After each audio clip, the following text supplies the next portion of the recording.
नमस्ते। कक्षा 8 नीलकंठ। नीला है कंठ जिसका नीलकंठ, नीले कंठ वाला एक पक्षी होता है। एक शंकर जी के लिए कहा गया है, जब समुद्र मंथन हुआ था, समुद्र मंथन में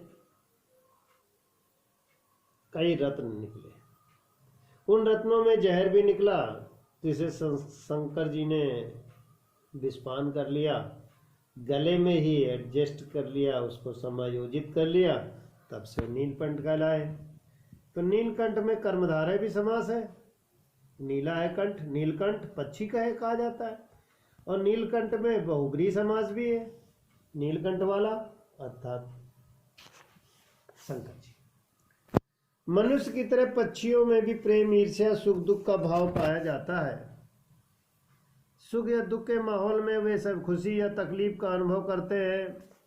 उन्हें भी अपनों का बिछुड़ना पीड़ा देता है। प्रस्तुत पाठ में लेखिका महादेवी वर्मा ने मोर मोरनी की कहानी द्वारा यही संदेश दिया। आपको किसी के प्रति ईर्ष्या कब महसूस होती है?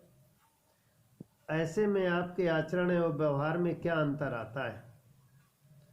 जीवन मूल पशु पक्षी से प्रेम, सभी जीवों के प्रति दया व स्नेह की भावना, पशु पक्षियों की संवेदनाओं एवं व्यवहार के बारे में जानना।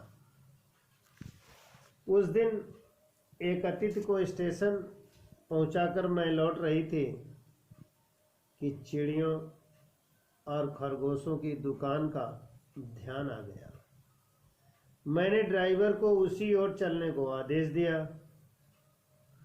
बड़े मियाँ चिड़िया वाले की दुकान के निकट पहुंचते ही उन्होंने सड़क पर आकर ड्राइवर को रुकने का संकेत दिया। मेरे कोई प्रश्न करने से पहले ही उन्होंने कहना आरंभ किया, सलाम गुरुजी, पिछली बार आने पर आपने मोर के बच्चों के लिए पूछा था। शंकरगढ़ में एक चिड़ी मार मोर के 2 बच्चे पकड़ लाया, एक मोर एक मोरनी, आप पाल लें, मोर के पंजों से दवा बनती है। सो ऐसे ही लोग खरीदने आए थे। आखिरकार मेरे सीने में भी तो इंसान का दिल है, मारने के लिए ऐसी मासूम चिड़ियों को कैसे दूं? टालने के लिए मैंने कह दिया, गुरुजी ने मंगवाए हैं। वैसे ही ये कमबख्त रोजगार ही खराब है, बस पकड़ो पकड़ो पकड़ो, मारो मारो मारो। बड़े मियाँ के भाषण की तूफान मेल के लिए कोई निश्चित स्टेशन नहीं है। सुनने वाला थककर जहाँ रोक दे वहीं स्टेशन मान लिया जाता है।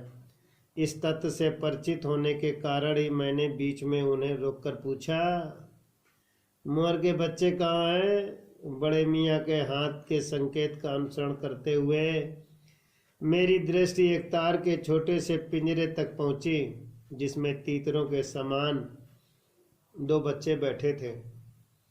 पिंजरा इतना संकीर्ण था कि वे पक्षी शावक जाली के गोल फ्रेम में किसी जड़े चित्र जैसे लग रहे थे।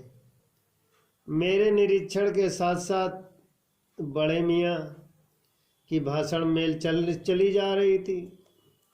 ईमान कसम गुरुजी, चिड़ी मार ने मुझसे इस मोर के जोड़े के नगद 30 रुपए लिए हैं।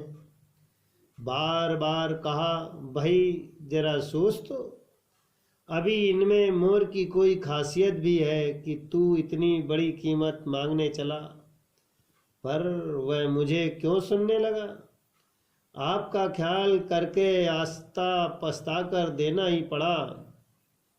अब आप जो मुनासिब समझें, अस्तु 30 चिड़ी मार के नाम के और 5 बड़े मियाँ के ईमान के देकर जब मैंने वह छोटा पिंजरा कार में रखा, तब मानो वह जाली के चौखट का चित्र जीवित हो गया। दोनों पक्षी शावकों के छटपटाने से लगता था मानो पिंजरा ही सजीव उड़ने योग्य हो गया। घर पहुंचने पर सब कहने लगे, तीतर और मोर कहकर ठग लिया। अब प्रश्न इस प्रकार है, बड़े मियाँ क्या काम करते थे?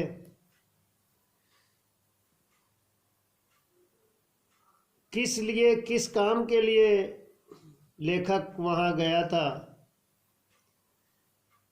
चिड़ी मार ने कितने रुपए बड़े मियाँ से लिए और बड़े मियाँ ने कितने रुपए में उन दोनों मोर को बेचने के लिए तैयार हुए? गाड़ी में रखने पर कैसा प्रतीत हुआ? कोई कहता है तीतर है, या वास्तव में तीतर था? इन सब प्रश्नों के उत्तर बालक स्वयं करें।